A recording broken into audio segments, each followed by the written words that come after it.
আন্দোলনকারীদের ওপরে পুলিশি অত্যাচারের প্রতিবাদে মামলা হচ্ছে সুপ্রিম কোর্টে, আপনারা জানেন, এবং সেখানে আজকে সর্বোচ্চ আদালতে স্পষ্ট নির্দেশ, কোনো আন্দোলনকারীদের বিরুদ্ধে কড়া পদক্ষেপ গ্রহণ করতে পারবে না দিল্লি পুলিশ।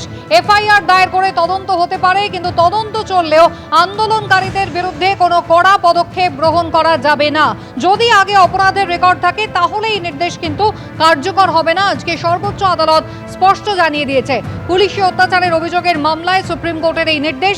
প্রাক্তন প্রধান বিচারপতির তত্ত্বাবধানে এসআইটি গঠনের দাবি জানিয়েছিলেন মামলাকারী। প্রথমে বিক্ষোভ শান্তিপূর্ণ হলেও পরে অশান্তি শুরু হয়, যার নেপথ্যে মূলত দুটো কারণ থাকতে পারে। এক, পুলিশ হয়তো অতিরিক্ত কঠোর ছিল, বা উস্কানি দিতে কেউ কেউ বিক্ষোভে ঢুকে পড়েছিল, এমনটাই কিন্তু আজকে সর্বোচ্চ আদালতের প্রধান বিচারপতি সূর্যকান্ত তিনি মন্তব্য করেন।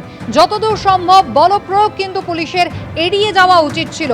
পুলিশের মধ্যে অনেকেই উর্দি ছাড়া ছিলেন বলে মামলাকারীর আইনজীবী দাবি করেছেন।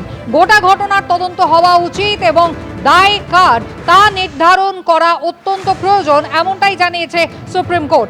এবার প্রোটোকল তৈরি, একবার যদি প্রোটোকল তৈরি হয়ে যায় সেক্ষেত্রে দায় নির্ধারণ করা সহজ হবে, মন্তব্য প্রধান বিচারপতির। বিহারে AK-47 ব্যবহার করে গুলি চালানো হয়েছিল বলে মামলাকারীর আইনজীবী দাবি করেছেন। তবে শুধু যন্তর মন্তর নয়, লাঠিচার্জ পুলিশ করেছিল কনট প্লেসেও, মামলাকারীর আইনজীবী এমন দাবিও করেছেন।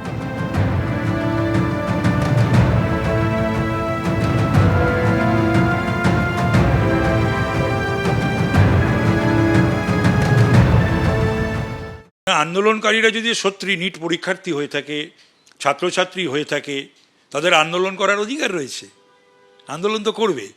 কারা ছিল? তারা কি ছাত্রছাত্রী, নিট পরীক্ষার্থী? তাদের ব্যাকগ্রাউন্ড কি? তাদের পুলিশ রেকর্ড কি? তো সেটা নিয়ে সুপ্রিম কোর্ট, অ্যাপেক্স কোর্ট যা বলেছে ঠিকই বলেছে। প্রধানমন্ত্রীর বাড়ি পৌঁছে যাওয়া আর পার্লামেন্ট আক্রমণ করতে যাওয়া, সেটা তো আর নিশ্চয়ই নিটের ছাত্রছাত্রীদের বা নিট পরীক্ষার্থীদের কাজ হতে পারে না। আর আমাদের দেশে বা এই ভারত ভূখণ্ডে, সাবকন্টিনেন্টে, সাউথ ইস্ট এশিয়ায় কি হয়নি, কি ঘটেনি, তার পেছনেও তো এই